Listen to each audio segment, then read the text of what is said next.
Hi guys, and welcome to my channel, or welcome back if you've been here before. So a couple of weeks ago I've been tagged by the lovely Je suis to talk about my luxury regrets. So essentially bags and luxury items in general that I did have the chance to buy or that I've been contemplating buying but didn't end up buying, and now looking back at it I do regret not having purchased it. So I thought that was such a fun video idea, and I think it was started as a tag way back like a year or 1.5 years ago by Pawlowski. I hope I'm pronouncing your name correctly. Check both of these ladies out. I mean, I'm sure you know them anyway, but I'll link both of their channels in the description box below. So yeah, I'm going to talk about the handbags, but also in general luxury items that I regret not having purchased when I had the chance. But before we get started, hi, my name is Leslie. I put out videos once a week all about luxury, shopping, sometimes career, so if that sounds like your thing, definitely consider subscribing. We hit 200 subscribers last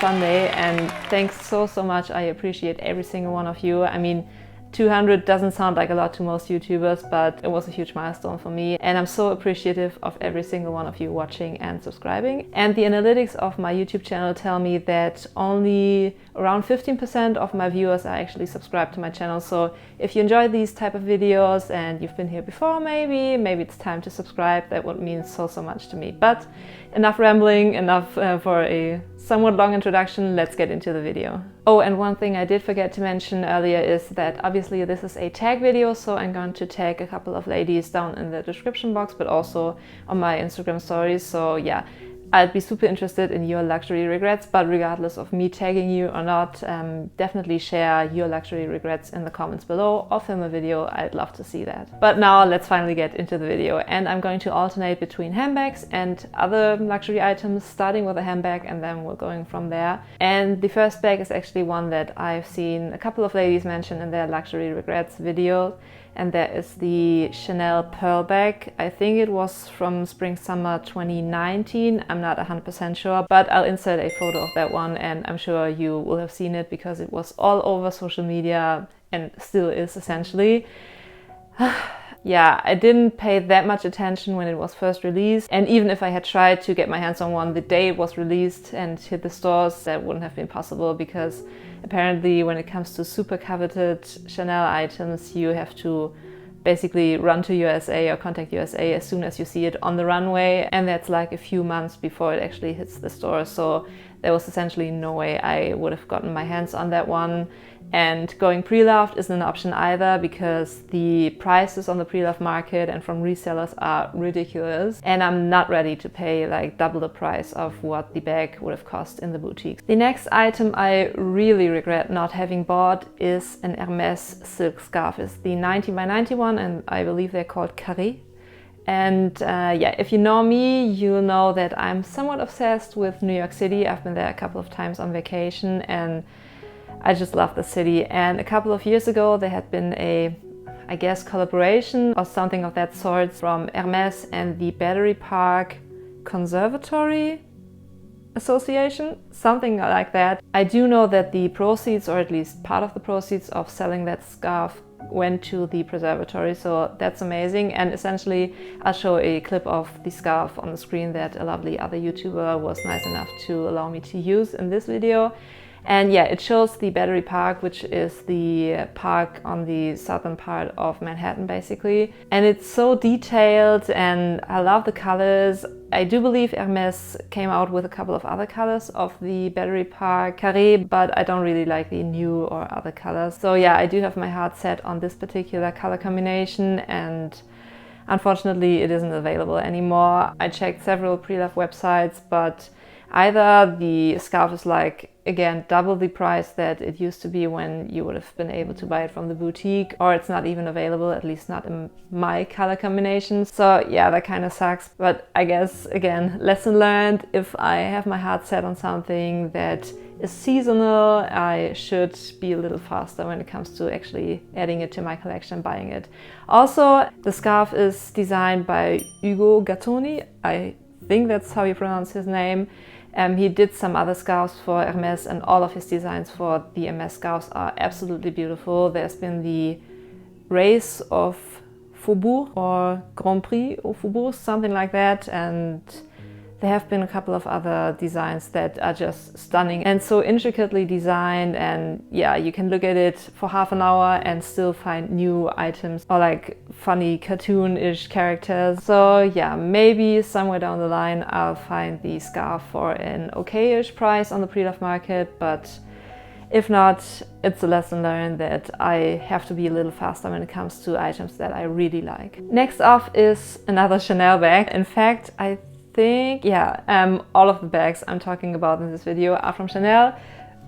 Oops, I think you realize where my priorities lie. But anyway, the bag in question is this fabric classic flap, either in small, medium, or in the mini size. I'd be fine with either. And those bags are from the Paris-Hamburg collection Métier d'Art 2018, if I'm not mistaken. So yeah, from the Hamburg collection. And a little backstory in case you haven't seen some of my other videos. I am from Hamburg, Germany, and I'm currently living in Hamburg. And this collection was inspired and yeah, built around Hamburg. It was very nautical inspired, and needless to say, it's very special to me. I do have a pair of earrings from that collection. These right here, the anchor earrings. I did show them in my Chanel costume jewelry collection, which I'll leave in the eye up here as well as in the description box. And I also have a brooch that I bought from Vestiaire Collective. Again, I did film a video on that brooch too. Also will be linked up here and in the description box. But yeah, I only have 2 items out of that collection and it's only jewelry. I'm super glad I have these 2 items, but looking back, I'm kind of kicking myself that I didn't buy one of the bags because, yeah, needless to say, the collection is kind of special to me. But at the time the collection hit the boutiques, I did have other priorities and like saving goals, and a Chanel bag wasn't in the cards at that time. So yeah, I mean, I'm proud of myself that I did stick to my saving goals back then, but now looking back, I wish I would have just gone for it, but whatever. And while we're on the topic of the Paris-Hamburg Métier d'Art collection, as I mentioned, I do have these anchor earrings and I'm super happy I bought them. They're one of my most worn pairs of earrings, period, but definitely one of my most worn Chanel pairs of earrings.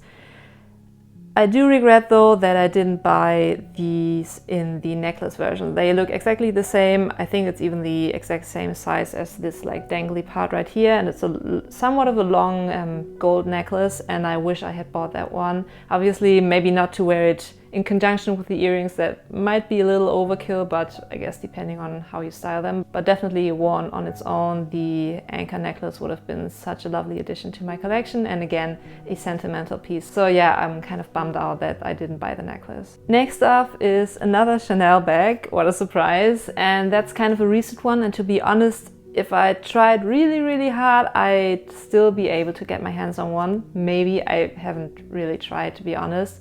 And that is this tweed, like black and white checkered bag. And it does have, when you look pretty closely, a Chanel ribbon that's running throughout the bag that's like woven into the bag, and it says Chanel on it. So I think the bag is so beautiful. I am a little freaked out by the tweed and the fact that it is partly at least a white or like off-white bag, and color transfer isn't something I want to experience in general, but definitely not on a bag that costs like 4,000, 5,000 euros. So I still think it's extremely beautiful, and as I said, if I tried really hard, I might be able to get my hands on one. But yeah, I'm sad that I didn't buy it, but at the same time, this is the one bag that is more on the, I don't know, it might be a regret that I didn't buy it, but at the same time, I'm kind of glad I didn't. Anyway, if you own this bag, let me know how it's been holding up and if you enjoy using it. I did hear some mixed reviews on the wear and tear and color transfer, but still I think it's such a beautiful bag and a lovely addition to any collection. The second to last item is more of a category, and that is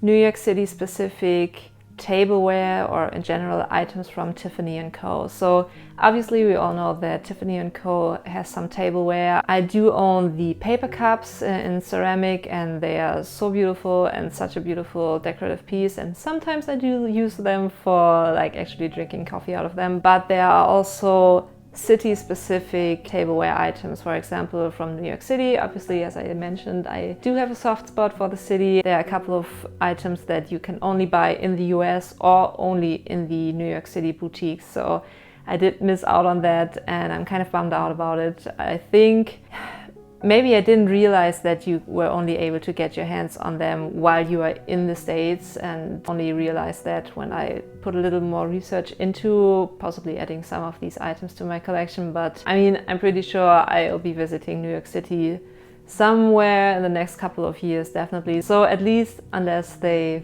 discontinue the items or the city-specific range altogether, I'll be able to get my hands on some of these items in the near-ish future. And yeah, I'm happy to wait, but still I'm kind of bummed out that I just didn't realize or didn't think of buying some of these items while I was in the States. But it is what it is, and as I said, I'm happy to wait. And lastly, I'm cheating a little because that's actually a bag that I do have in my collection, but I wish I had bought it way earlier than I actually did. And that is my Chanel classic flap in the jumbo size, black caviar leather with gold hardware. I did buy it for my 25th birthday last year in March. And I'm super glad I bought it before the 2 price increases that happened last October, and yeah, obviously the giant price increase that happened a month or so ago.